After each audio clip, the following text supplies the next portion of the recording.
शिक्षा और स्वास्थ्य समाज के लिए तो बहुत ही जरूरी है, लेकिन सीवान में शिक्षा के नाम पर भ्रष्टता होती है। यहाँ स्वास्थ्य के नाम पर खिलवाड़ किया जाता है और ये खिलवाड़ कोई और नहीं करता है बल्कि दयानंद आयुर्वेदिक कॉलेज का पूरा प्रशासन करता है। इसके कुछ प्रमाण हमारे पास हैं जिसमें आपको बताना चाहते हैं कि बिना नीट पास किए ही यहाँ बच्चों के एडमिशन लिए जाते हैं, उन्हें एग्जाम दिलवाए जाते हैं, एग्जाम में वो एक्सपेल्ड होते हैं तो भी उनको पास कर दिया जाता है। और ये पूरा मामला और पूरा खेल यहाँ से बैठे बैठे रसूखदारों के द्वारा कर दिए जाते हैं। बड़े बड़े रसूखदार इसमें शामिल हैं। ये कैसे होता है इसका पूरा प्रमाण हम आपको बताएंगे और इसके प्रमाण एक और भी हैं, और वो प्रमाण ये है कि सीवान के इस पूरे मामले को विधान परिषद में सतीश चंद्र मिश्रा जो विधान पार्षद हैं उन्होंने उठाया था, उसके बावजूद भी उसके जवाब नहीं मिले हैं।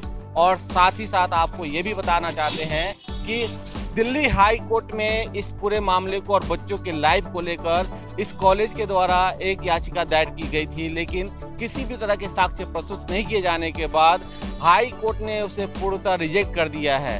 तो ये भी एक बहुत बड़ा सवाल है और इन सारे बातों को ताक पर रखते हुए एक नियम बनाए गए और नियम के बाद उसे पास कर दिया गया। तो ये एक बहुत बड़ा सवाल है, इस पे क्या कार्रवाई हुई अभी तक पता नहीं चला है। तो इन सारे मुद्दों को लेकर हम आपको एक एक पेपर दिखाएंगे कि कैसे यहाँ काम होते हैं, किस तरह से यहाँ पे व्यवस्था कुव्यवस्थित है। इन सारे मुद्दों पर ये पूरी स्टोरी आप देखिए। सीवान के दयानंद आयुर्वेदिक मेडिकल कॉलेज में भ्रष्टाचार के कई पेपर आए सामने। परीक्षा कमेटी के जांच का फैसला आने के पूर्व ही रिजल्ट किया गया जारी। बता दें कि सीवान शहर स्थित दयानंद आयुर्वेदिक मेडिकल कॉलेज में भ्रष्टाचार को लेकर बिहार सरकार में पूर्व में मंत्री रह चुके विक्रम कुंवर ने आरोप लगाया था। इसके साथ साथ उन्होंने कामेश्वर सिंह संस्कृत विश्वविद्यालय के कुलपति से और बिहार के राज्यपाल से भी अनुरोध किया था कि सीवान के दयानंद आयुर्वेदिक कॉलेज में जो मेडिकल कॉलेज है इसमें भ्रष्टाचार अपने चरम स्तर पर है, जिसको लेकर जांच कमेटी भी बनाई गई थी। वहीं बता दें कि इस मामले में बीजेपी के प्रदेश उपाध्यक्ष ओम प्रकाश यादव ने भी भ्रष्टाचार को लेकर कॉलेज और कॉलेज के प्राचार्य के ऊपर आरोप लगाया था। बता दें कि सीवान के दयानंद आयुर्वेदिक मेडिकल कॉलेज में बिना नीट का परीक्षा लिए कई छात्रों का एडमिशन ले लिया गया था। हालांकि यूजीसी ने साफ साफ मना कर दिया है कि मेडिकल कॉलेज में बिना नीट का परीक्षा दिए एक भी छात्रों का एडमिशन नहीं होगा। उसके बावजूद भी बिना नीट का परीक्षा लिए मोटी रकम के बदौलत मोटी रकम वसूल कर छात्रों का एडमिशन लिया गया। वहीं बता दें कि इस मामले में परीक्षा जांच कमेटी अपनी जांच कर रही थी और उसका फैसला आना बाकी था। उसके पहले ही आज रिजल्ट भी जारी कर दिया गया है। वहीं बता दें कि इस मामले में भ्रष्टाचार को लेकर कई पेपर भी सामने आया है। प्रकरण पूरा जानना चाहते हैं तो जान लीजिए कि आप कहते हैं कि आप चलाते रहे हैं तो जानिए इस बात को कि यहाँ पिछले साल एग्जामिनेशन के दौरान 11 लड़कों में से 10 लड़कों के पास चीट पाई गई थी। हर एक रूम से चेक किया गया था जी जी जी और 10 लड़कों को एक्सपेल्ड नहीं किया गया। मैंने रिपोर्ट किया कुलपति जी को और सेंटर सुपरिटेंडेंट को दिया चीट पकड़ कर। चाहिए था कि उसको एक्सपेल्ड करे और नोटिफाई करे। जी जी expulsion comes under the periphery of the centre superintendent. DM भी अगर क्वेश्चन पकड़ेंगे तो he is not right, has got not any right to expelled. हां वो तो एक वे में जाएंगे और इसको रिकमेंड करके ये परीक्षा एग्जामिनेशन बोर्ड में आता और वहां से फाइनल स्कोर मार रखती है। जी जी जी प्रक्रिया ये है। तब इन लोगों ने एक्सपेल्ड भी नहीं किया और अखबारों से मुझे पता चला कि अगले एग्जाम में बैठा भी दिया। तो भैया आप मालिक को आपको जो बुझाए सो कर लो दिया। हम लोग तो यही कहेंगे ना ये गलत है अगर करना है क्योंकि आप मुखिया हैं परिवार के, आप घर के आप मुखिया हो और हमारे आप बड़े भाई हो, मुखिया हो, संवैधानिक आप हेड हो। जी जी जी वित्तीय पावर, प्रशासनिक पावर, एकेडमिक सब आप ही के पास है। तो मैं समझा दीजिए, जरा समझना चाह रहा था। एक बात आ रही थी कि नीट परीक्षा बिना पास किए यहाँ पे एडमिशन ले लिए गए। सुनिए बात कहाँ से शुरू होती है मैं बता रहा हूँ। फ्रॉम वेरी बिगिनिंग शुरू। मैं अगस्त में ज्वाइन किया 20 अगस्त जी। और 8वें महीने 9वें महीने में आयुर्वेद की परीक्षा होनी थी और इसका फाइल मेरे पास आया। और मैंने देखा कि जो व्यक्ति रजिस्ट्रेशन कर रहा है वही व्यक्ति एग्जामिनेशन ले रहा है। आप भी पढ़े हैं पटना यूनिवर्सिटी में, रजिस्ट्रेशन रजिस्ट्रार करता है जी जी, और एग्जामिनेशन जो है परीक्षा कंट्रोल करता है। जो व्यक्ति रजिस्ट्रेशन का मतलब एडमिशन होता है, जो व्यक्ति एडमिशन भी करे और एग्जामिनेशन भी ले, अगर कोई गलती होती है तो पकड़ी नहीं जाएगी जी। पकड़ी इसलिए नहीं जाएगी कि एडमिशन के वक्त अलग चीज से वेरिफिकेशन होते, एग्जामिनेशन में अलग चीज के वेरिफिकेशन होते। जब एक ही व्यक्ति एडमिशन भी ले रहा है और रजिस्ट्रेशन और एग्जामिनेशन दोनों ले रहा है, तो जिस दिन एडमिशन लेगा उसी दिन उसका फॉर्म भी भरवा देगा। बात समझ गए? मैंने इस पर ऑब्जेक्शन किया था और बात यहाँ से शुरू हुई और उसी दरमियान में मैंने 29 लड़कों का देखा कि जो है नीट क्वालिफाइड नहीं है और इनका जो है रजिस्ट्रेशन हो चुका है। मैंने उसमें और भी देखा कि उसमें लिखा हुआ था, एग्जामिनेशन बोर्ड हमारे आने के पहले मीटिंग हुई थी यहाँ पर, उसमें लिखा हुआ था परीक्षाएं बाहर होंगी। परीक्षाओं का मतलब होता है कि सैद्धांतिक और प्रायोगिक दोनों परीक्षाएं, तो दोनों परीक्षा। हम जिला प्रशासन विशेष रूप से संघटना महोदय से आग्रह करना चाहते हैं कि पूर्व मंत्री विक्रम कुंवर जी ने इस मामला को संज्ञान में लेते हुए मीडिया के माध्यम से जनमानस में लाने का काम किए था। उसका निष्पक्ष जांच करा लीजिए साहब, और कहीं कोई भ्रष्टाचार सदाचार हुआ है तो उस पर अंकुश लगना चाहिए, क्योंकि भ्रष्टाचार दीमक की तरह विकास को बाधित करता है, खा जाता है। तो उसमें किसी तरह का गतिरोध पैदा न हो, विकास अनवरत चलते रहे, इसके लिए निष्पक्ष जांच। आयुर्वेदिक कॉलेज में जो बच्चे बिना पास हो गए, बिना जांच का ही रिपोर्ट आ गया, इस पर क्या आपके? हमें इसके बारे में कोई जानकारी नहीं है, आपके माध्यम से जानकारी हो गई। इसमें भी प्रतिभा को दबाया गया। जो लड़के लड़कियां प्रतिभा संपन्न है उनके साथ तो अन्याय होगा ना, तो निश्चित रूप से जांच होनी चाहिए। और जो फोरम है, जो प्रावधान है सरकार का, उस प्रावधान के तहत रिजल्ट आउट करना चाहिए। ये दयानंद आयुर्वेदिक कॉलेज जिस उद्देश्यों के लिए बना था वह उद्देश्य पूरा नहीं हो करके कुछ लोगों का उस पर जमघट हो गया है। दलालों ठेकेदारों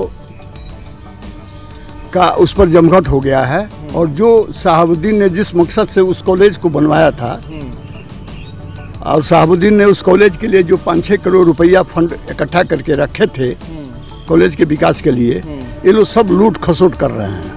वहाँ के प्रिंसिपल, मैंने पहली बार सुना है कि एक कोई प्रिंसिपल आजीवन प्रिंसिपल जब तक मरेगा नहीं तब तक प्रिंसिपल रहेगा।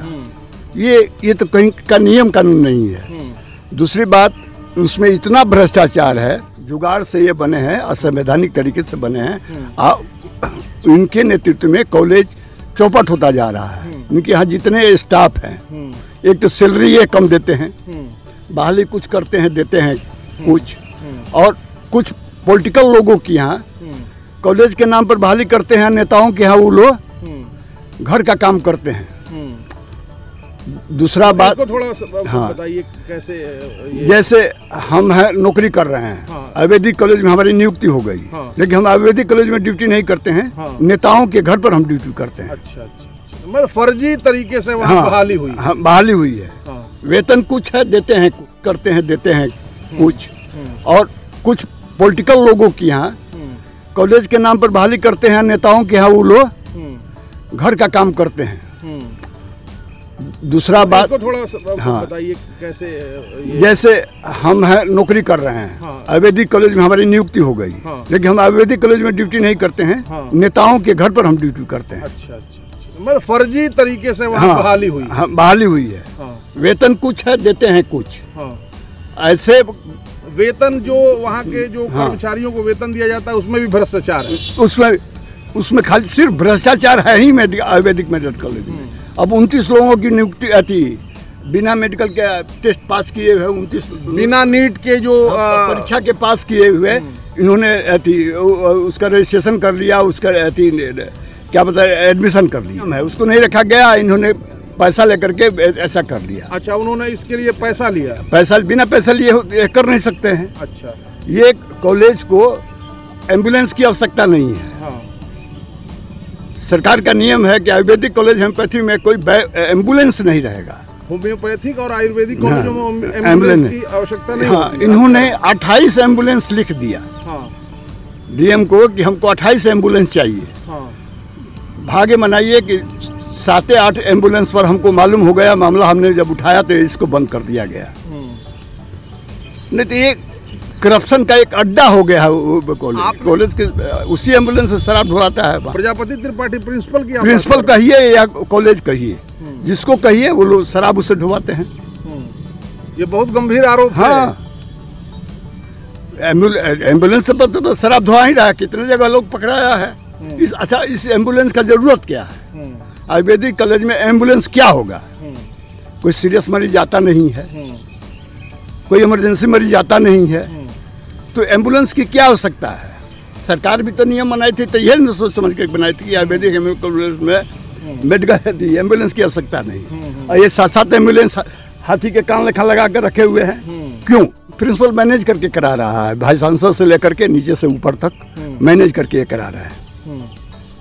ये वहाँ के principal doctor Prajapati Tripathi manage कर रहे हैं। हाँ, सब मैनेज कर रहे हैं। और क्या कारण है कि वो मैनेज कर रहे हैं? आपको क्या कारण समझ? क्योंकि उन लोग का नियुक्ति एडमिशन वही लिए हैं, नियम कानून के विपरीत एडमिशन लिए हैं, बिना नीट के। इसलिए उसको छुपाने के लिए ये सब कर रहे हैं। ये कुकर्म को छुपाने के लिए सैकड़ों लोग कुकर्म करते हैं, वही ये कर रहे हैं। तो दयानंद आयुर्वेदिक मेडिकल कॉलेज सीवान का गौरव है, बल्कि बिहार में इसका नाम है। देखिए, नाम है और उसके लिए पूर्व सांसद ने व्यवस्था भी किया था।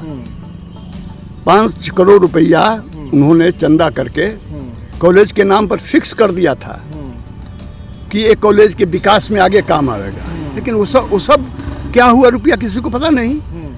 आपको क्या लगता है कौन है इसके पीछे? इसका प्रजापति त्रिपाठी हैं, वही बंदरबाट कर रहे हैं। वो बंदरबाट कर रहे हैं। जो सेक्रेटरी हैं वो संजय पांडे ग्रेजुएट हैं, पंजाब से उन्होंने 3 लाख रुपया में पीएचडी का डिग्री खरीदा है। अच्छा, पीएचडी करना तो बिहार में नहीं हो सकता है। एमए पास रहते पीएचडी बिहार से कर सकते थे, पंजाब में पीएचडी करने की क्या आवश्यकता है भाई? 3 लाख रुपया में उन्होंने फर्जी डिग्री खरीद करके अपने को पीएचडी बोलते हैं। हाई हिम्मत दिखावे कि फर्जरी नहीं है। और ये सेक्रेटरी और कुछ लोग और मिल करके कॉलेज को लूट रहे हैं। हमने गवर्नर को विस्तृत पत्र लिखा है, देखिए उस पर क्या कार्रवाई होता है। नहीं होगा तो कार्रवाई आगे हम जाएंगे। आपको लगता है कि इस पर कार्रवाई होगी? निश्चित संघर्ष से सफलता मिलती है। नगर परिषद का हम मामला उठाया 17 में, हमको 21 में सफलता मिली। 4 वर्ष हमको संघर्ष करना पड़ा, शासन से लेकर प्रशासन तक। उसी तरह इसमें भी हम सफल होंगे, आज नहीं कल। घबराने से राजनीति नहीं होता है, घबराने से समाज सेवा नहीं होता है। और यही घपला नहीं, मैं जिला के और बड़े बड़े कुछ घपले हैं जिसको अति शीघ्र उठाने जा रहा हूँ।